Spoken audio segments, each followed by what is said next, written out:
नमस्कार और स्वागत है।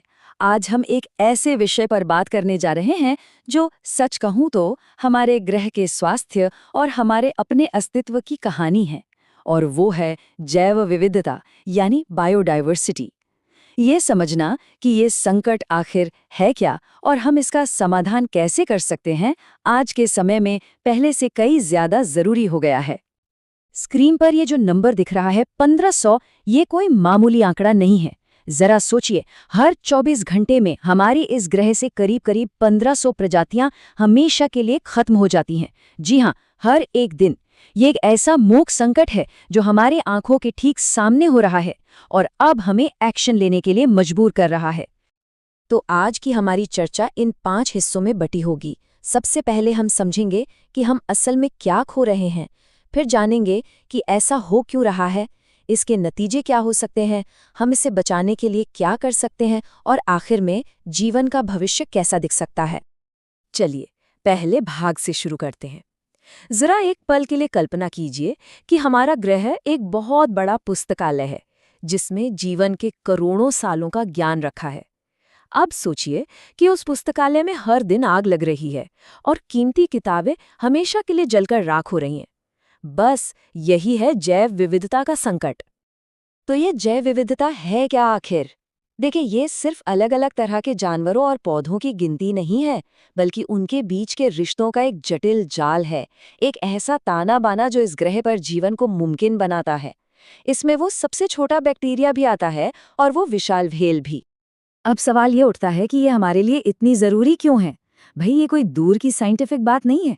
ये हमारी सुबह की चाय से लेकर नाश्ते की मेज पर मौजूद खाने तक, जिस हवा में हम सांस लेते हैं और जो दवाइयाँ हमें ठीक करती हैं, उन सबसे सीधा सीधा जुड़ा हुआ है। ठीक है, तो अब हम दूसरे भाग पर आते हैं, जहां हम इस संकट की जड़ तक पहुंचने की कोशिश करेंगे। ये वो 5 बड़े दबाव हैं जिनकी वजह से हमारी बायोडायवर्सिटी आज इतने बड़े खतरे में है। इस मुश्किल समस्या को समझने के लिए वैज्ञानिकों ने एक आसान सा शब्द बनाया है, HIPPO। नहीं, हम दरियाई घोड़े की बात नहीं कर रहे हैं। ये एक एक्रोनिम है जो उन 5 मुख्य विलन्स को दिखाता है जो हमारी जैव विविधता को खत्म कर रहे हैं। चलिए एक एक करके इन्हें देखते हैं। हिप्पो में H का मतलब है हैबिटेट लॉस, यानी जानवरों के घर का उजड़ना। जैसे अमेज़न के जंगल, जिन्हें धरती के फेफड़े भी कहा जाता है, उन्हें खेती और पशुपालन के लिए तेजी से काटा जा रहा है। जब ये जंगल कटते हैं तो लाखों प्रजातियों का घर भी उजड़ जाता है। अब जब घर ही नहीं रहेगा तो वो बेचारे रहेंगे कहाँ? आई का मतलब है इन्वेसिव स्पीशीज, यानी बाहरी हमलावर प्रजातियां। भारत में इसका एक क्लासिक उदाहरण है जलकुंभी। ये हमारे तालाबों और झीलों पर ऐसे कब्जा कर लेती है कि सूरज की रोशनी तक को रोक देती है और वहां के स्थानीय जलीय जीवन को धीरे धीरे खत्म कर देती है। पहला पी है प्रदूषण। हमारे महासागर धीरे धीरे प्लास्टिक के सूप में बदल रहे हैं और समुद्री जीव बेचारे इसे खाना समझकर खा रहे हैं। ये एक धीमा जहर है जो पूरे समुद्री इकोसिस्टम को तबाह कर रहा है। कछुओं से लेकर व्हेल तक कोई नहीं बच रहा। और दूसरा पी जुड़ा है मानव जनसंख्या और हमारी खपत की आदतों से। हमारी ये जो इस्तेमाल करो और फेंको वाली संस्कृति है ना, ये प्रकृति पर बहुत भारी पड़ रही है। हम जितने ज्यादा संसाधन इस्तेमाल करते हैं, प्रकृति पर दबाव उतना ही बढ़ता चला जाता है। और आखिर में आता है O, यानी ओवर हार्वेस्टिंग। शाक के बारे में सोचिए, जिनके पंखों के लिए उनका बेरहमी से शिकार होता है, या फिर उन हाथियों के बारे में जो अपने दांतों के लिए मारे जाते हैं। ये लालच प्रजातियों को विलुप्त होने के कगार पर धकेल रहा है। तो हमने कारण तो समझ लिए, पर इन सब का असर क्या हो रहा है? अब हम तीसरे भाग में इसी व्यापक प्रभाव को देखेंगे। ये समझने की कोशिश करेंगे कि कैसे एक धागे के टूटने से पूरी चादर ही उधड़ जाती है। इस स्लाइड पर जरा ध्यान दीजिए। ये सिर्फ जानवरों के बारे में नहीं है, ये हमारे बारे में है। जब मधुमक्खियां परागण यानी पॉलिनेशन के लिए नहीं होंगी तो हमारी फसलें उगना बंद हो जाएंगी। जब मैंग्रोव के जंगल नहीं रहेंगे तो हमारे तटीय शहर सुनामी जैसी आपदाओं के सामने बेबस हो जाएंगे। हर एक धागा दूसरे से जुड़ा हुआ है। अच्छा, इतना सब जानने के बाद ये सब काफी निराशाजनक लग सकता है। तो सबसे बड़ा सवाल यही उठता है कि क्या हम इस ट्रेंड को पलट सकते हैं? क्या कुछ किया जा सकता है? तो यहाँ एक अच्छी खबर है। जवाब है हाँ, उम्मीद है।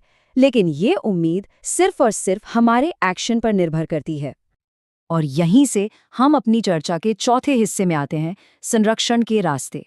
यहाँ हम उन कोशिशों पर नजर डालेंगे जो इस संकट से निपटने के लिए दुनिया भर में की जा रही हैं। अच्छी बात यह है कि दुनिया इस खतरे को पहचान रही है। पिछले 50 सालों में कई देशों ने मिलकर काम करने के लिए बड़े कदम उठाए हैं। हाँ, ये समझौते एकदम परफेक्ट नहीं हैं, लेकिन ये प्रकृति को बचाने के लिए एक ग्लोबल कमिटमेंट तो दिखाते ही हैं। अब संरक्षण के मुख्य तौर पर 2 तरीके हैं। इसे ऐसे समझिए, इन सिटो का मतलब है जंगल को बचाना ताकि बाघ वहीं रह सकें, और एक्स सिटो का मतलब है उस बाघ को एक सुरक्षित चिड़ियाघर में ले जाना, इस उम्मीद के साथ कि एक दिन उसे जंगल में वापस छोड़ा जा सकेगा। देखा जाए तो दोनों ही अपनी अपनी जगह बहुत जरूरी हैं। और अब हम आते हैं अपने अंतिम और शायद सबसे महत्वपूर्ण भाग पर, जीवन का भविष्य। ये हमारी सामूहिक जिम्मेदारी है कि हम आने वाली पीढ़ियों के लिए एक स्वस्थ और जिंदा दिल ग्रह छोड़कर जाएं। तो सवाल है, हम कर क्या सकते हैं? ये स्लाइड हमें रास्ता दिखाती है। देखिए, ये सिर्फ सरकारों का काम नहीं है, ये उन कंपनियों की भी जिम्मेदारी है जो सामान बनाती हैं, और ये हमारा भी काम है कि हम एक उपभोक्ता के तौर पर अपने रोजमर्रा के जीवन में क्या चुनते हैं। ये सुनने में एक बहुत भारी जिम्मेदारी लगती है, लेकिन ये एक अविश्वसनीय मौका भी है। हमारे पास भविष्य को एक नया आकार देने की ताकत है। इस ग्रह का भविष्य सच में हमारे फैसलों और हमारे कामों पर ही टिका है। तो अंत में एक सवाल है जो हम सबको खुद से पूछना चाहिए। जब इतिहास लिखा जाएगा तो हमारी पीढ़ी को किस रूप में याद किया जाएगा? क्या हमें उस पीढ़ी के रूप में याद किया जाएगा जिसने सब कुछ खत्म होने दिया, या उस पीढ़ी के रूप में जिसने सब कुछ बदल दिया? सवाल यह है कि हम कौन सी कहानी चुनेंगे, विनाश की या बहाली की? चुनाव हमारा है और समय अब है।